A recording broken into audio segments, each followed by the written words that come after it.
çfarë do thot botrori për kombëtaren dhe për popullin shqiptar? Çfarë do thot botrori? Botrori do thot shumë. Flasim për në Amerikë që ka mijëra shqiptar, flasim për Kanada që ka mijëra shqiptar, po ashtu edhe në Meksik që ka shqiptar, po jo shqiptar që do t'i vjen atje, mund të ketë shqiptar që merren me punë tjera. Megjithatë prapë do jenë mbështetje të futbollit. Arritja më e madhe në aspektin sportiv.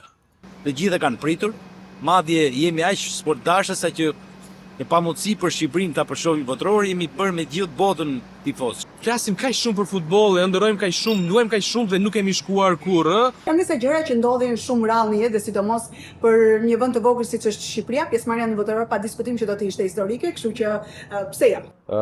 Horizonte të pashkelura më parë që ne të jemi pjesë dhe emri i Shqipërisë të jetë edhe pjesë e shortit, siç e kemi parë edhe në muajin dhjetor. Botrori është një gjë jo e lehtë, padyshim që do ta kemi objektiv, siç e the ti, ëndër objektiv realizim.